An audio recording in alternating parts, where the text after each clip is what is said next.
Isaiah 1:16.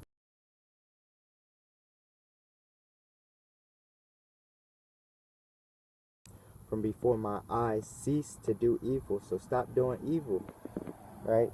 And what? At the same time, we go off, all the time, and we don't like it, and these demons trying to mess with us and take, uh, uh, uh, uh, you feel like you're being controlled by a demon or something.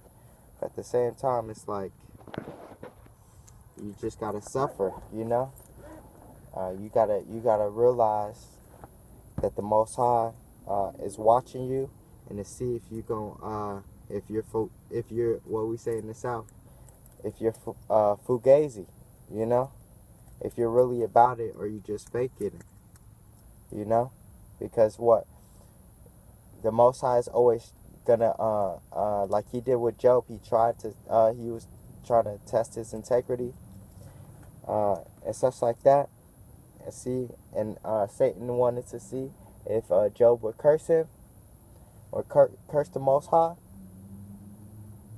right? So what? That's the same thing that happens today, right? So you just gotta realize, you gotta get in that mindset of the Most High is trying me right now, and I want to pass this test, right? But let's keep going. It says, learn to do well, seek judgment, relieve the oppressed, judge the fatherless, plead for the widow, right? And the widow we're talking about right now is the nation of Israel, right? No one's speaking up for Israel or even for Yahawashi. Verse 18, come now and let us reason together, saith the Lord. Though your sins be as scarlet, they shall be as white as snow. Though they be red like crimson, they shall be as wool.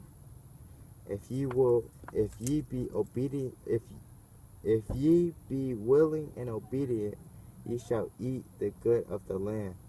But if ye refuse and rebel, ye shall be devoured with the sword, for the mouth of the Lord hath spoken it, right? And that's the times, we're coming in the times of, you either get with the program or you just gonna receive a missile, It says, how is the faithful city become a harlot? It is full of judgment, righteousness lodged in it, but now murderers. It says it was full of judgment, righteousness lodged in it, but now murderers, right? Because what? When it's talking about the faithful city become a harlot, because they was into idol worship and following the ways of the heathen. It says, thy silver is become dross, thy wine mixed with water. And if you ever had wine, you don't want your wine mixed with water. It's diluted. Hell no. Yeah, it's not gonna sit right. Thy princes are rebellious, right? And companions of thieves, right? And those are the ones in high office. Everyone loveth gifts and followeth after rewards. They judge not the fatherless, neither doth the cause of the widow come unto them. Therefore saith the Lord of hosts, the mighty one of Israel, or the mighty one of Israel, Salakia, I will ease me of my adversaries and avenge me of my enemies. And the 2/3 right now are the Lord's enemies. It says, and I will turn my hand upon thee and purely purge away thy dross and take away all thy tin. And I will restore thy judges as at the first, right? They're coming back in their lot. And thy counselors as at the beginning, right? With this, with wisdom, knowledge, and understanding. Afterward thou shalt be called the city of righteousness, the faithful city.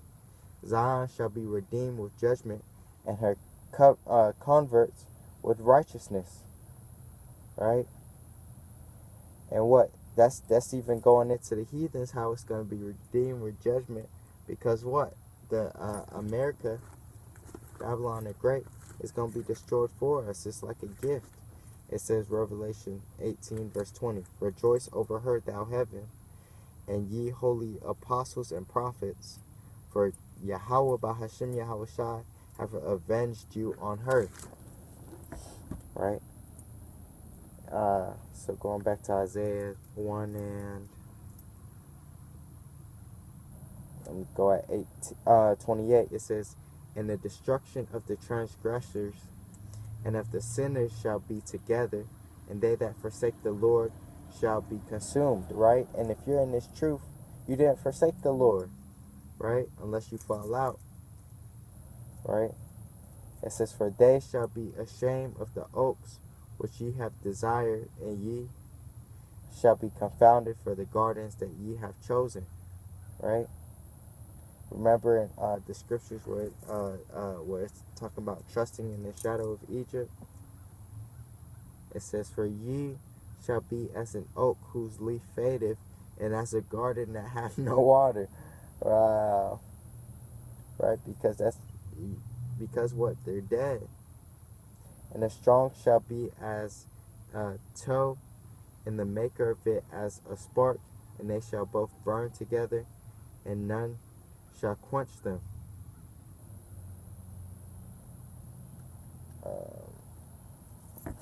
Precept real quick.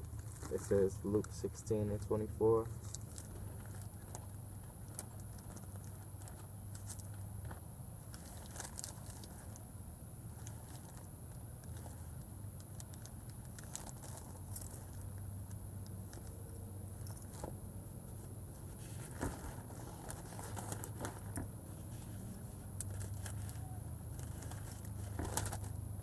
Luke 16 and 24, it says, "And he cried and said, Father Abraham, have mercy on me, and send Lazarus, that he may dip the tongue of his finger in the water, and cool my tongue, for I am tormented in this flame."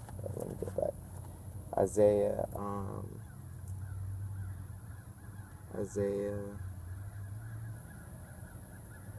and 31, "And the strong shall be as a tow, it shall be as tow."